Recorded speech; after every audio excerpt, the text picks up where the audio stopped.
morning and welcome to Executive Talks brought to you by AC Capital Markets. So I'm Samantha Wu, and today we are delighted to welcome Alex Wiliworski to Executive Talks. Hey, thank you for having me here. It's a pleasure to be part of your show.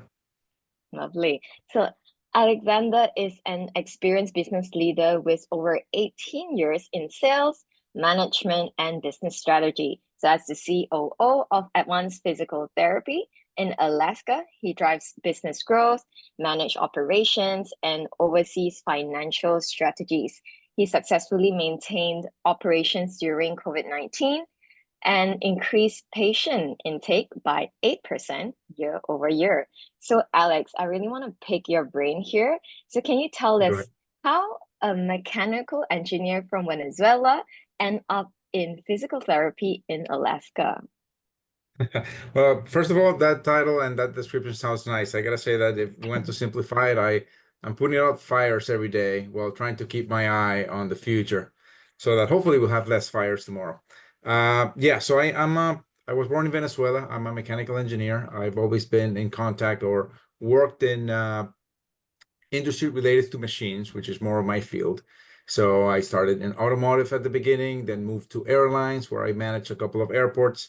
And but I was always part of the corporate ladder, which was great. I had great mentors. I learned a lot. During that process, I did my MBA as well.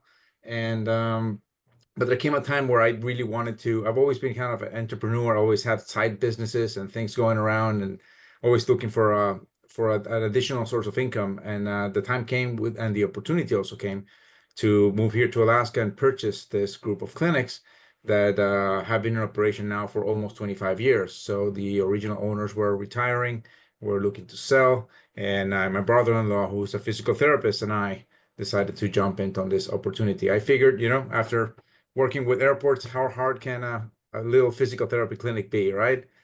Turns out it's harder. There's less resources. There's a lot more drama and a lot of challenges, I would say, or difficulties within the industry per se. So, Alex, what trends do you see in the physical therapy industry? What trends, and maybe you can share with us some challenges as well that you faced. Perfect. Yeah. So the problem with the healthcare industry right now in the United States is that, from my perspective, is that the most of the money or the investment is going towards, if you see it as a pyramid, money is going at the beginning to the bottom of the pyramid, which is the biggest part. It's going towards surgeries. Then the second side of the pyramid would be, second part would be medicine or pharmaceuticals, right? Injections and that kind of stuff. And the third and little bit tip of the pyramid just goes to uh, preventive care or non-invasive care, right?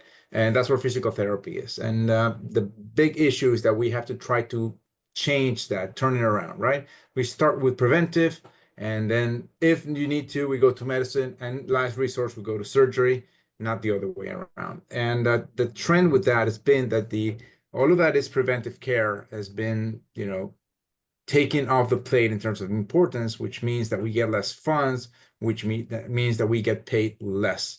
So with inflation going up and the cost of living and all that stuff that we know, and reimbursements for the treatment that we give going down, there's a point where those lines are going to cross and the business is going to be in jeopardy. So we're looking towards the future. That's the biggest trend, and that's the biggest challenge as well, is how to remain functional, how to remain competitive, how to remain profitable in an industry that is paying less and less and less while being more expensive to operate. So hope that Right.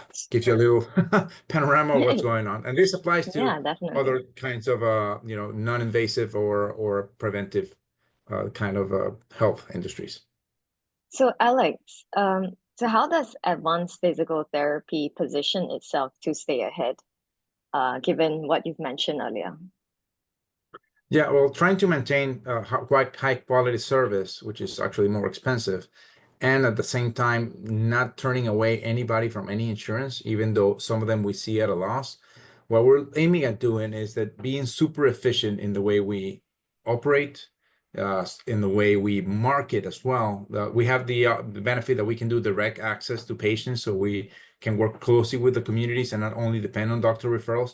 And it keeps us with a consistent growth as our name is recognized well in the community. Still not easy. You're always looking for efficiencies. You're always looking for new technologies. You're always looking for how to optimize processes so that you can keep that profit margin healthy as you progress over the year. So it is tough.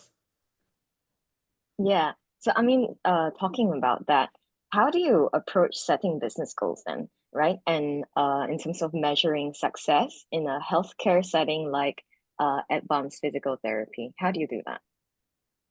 Well, there's two things. One thing is that our biggest goal is always to maintain a healthy margin. So, any margin over 20% is healthy. That could help you withstand, crises like, for example, we had with COVID and still remain in operation.